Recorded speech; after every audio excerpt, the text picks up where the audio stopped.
Welcome back, everyone. Today I have an adorable craft to share with you that's super simple to make and can be whipped up in less than 30 minutes.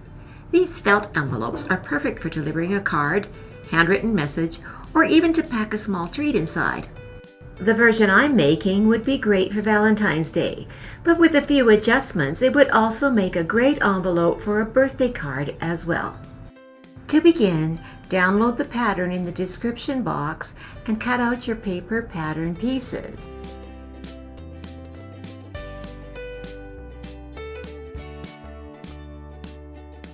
Using pinking shears or a wavy rotary blade, cut around the paper pattern pieces that you have pinned to your craft felt.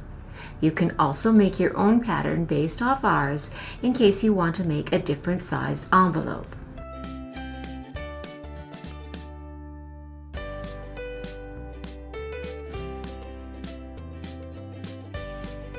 At this point, you can do any kind of decoration you want on the smaller rectangular felt piece. To do something like writing a word across the envelope, you'll just need some simple materials to achieve the best look. The first and most important is my top thread. I'll be using a thick 12-weight thread called Glamour, which is a shiny rayon with a strand of metallic running through it. This is a bold thread that will stand out against the felt and allow me to fill in more space using less thread. I also like the hint of glitz the metallic brings. I'll pair the Glamour thread with a fine thread in the bobbin. This is an 80-weight cottonized polyester called Deco Bob. It's important to use a fine bobbin thread because using the 12-weight in the top and bobbin will cause tension problems and create a lot of extra bulk in the felt that won't look very nice. Because my felt piece is relatively small and thin, I'll want to use a tearaway stabilizer underneath. This will help keep my fabric from being pulled under and keep the stitches looking consistent. The needle I'll be using is this 116 Ultra Non-Stick Universal needle that will help glide through the stabilizer. You can also use a 110-18 Universal needle or a 100-16 top stitch needle for this thicker thread. Since I'm using a thicker thread, I'll increase my stitch length to 3 millimeters so the stitches won't look as tight. If you are accomplished at free motion, you can stitch the design with the feet dogs down. I have chosen to stitch mine with the feet dogs up. Now I'll go ahead to trace my word with a marking pen so I know where to sew.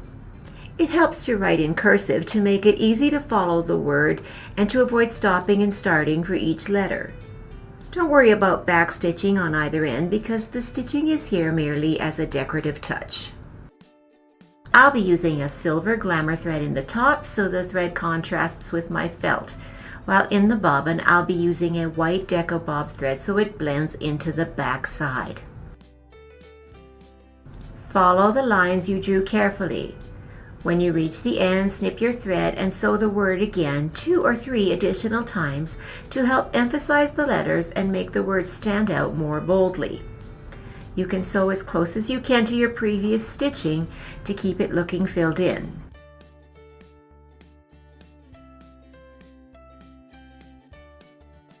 Don't forget to trim away your tearaway stabilizer when you're done.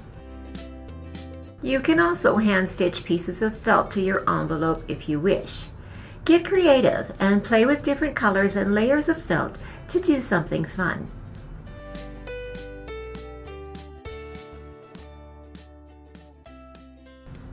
Once your rectangle is fully decorated, you can sew all the pieces together. On one side, position the triangular shape over the triangular portion of the envelope base. Sew all the way around using a 1/4 inch seam allowance.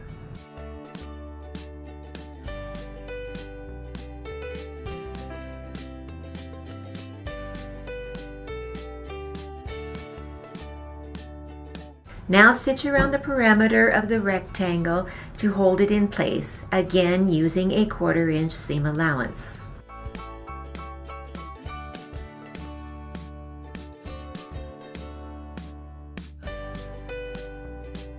Now flip your envelope base over.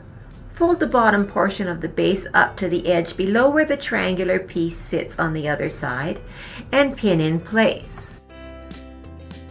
Give the edge a quick press and steam with the iron to make a crisp folded edge.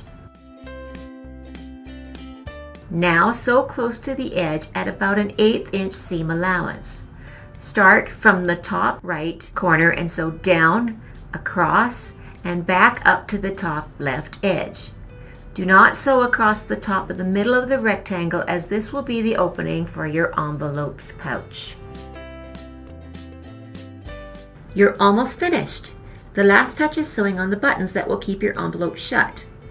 Flip your envelope back to the first decorated side and hand sew a button to the top of the red triangular piece. Then sew the second bottom directly below it in the center of the undecorated rectangle.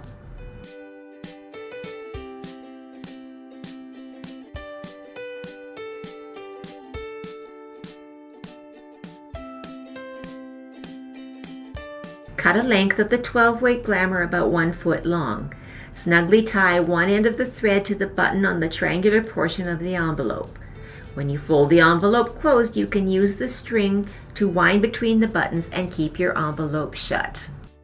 One final thing I like to do is to give the envelope crease a press with the iron to hold the fold in place. A little steam will help make that crease permanent. And you're all done. These lovely little envelopes are perfect for sending someone a unique personal card or message. The best part is you can adapt the pattern to any occasion, so get creative and add your own personal touches. If you make this project for yourself, let us know in the comments below, or let us know what video you'd like to see next time. Don't forget to give us a thumbs up if you like this video, and subscribe for more great tips and tutorials. We'll see you all next time.